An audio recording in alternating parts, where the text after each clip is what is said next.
In 1800, Kenton Park Hospital was one of the most known psychiatric hospitals, which happened after 84 years of horror. In 1884, Dr. Hawkins began to go crazy. Or so the hospital leaders assumed.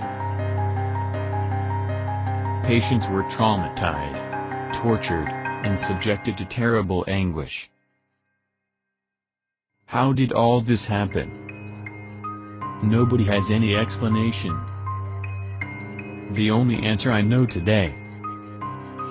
It's like the hospital would have haunted the lost souls.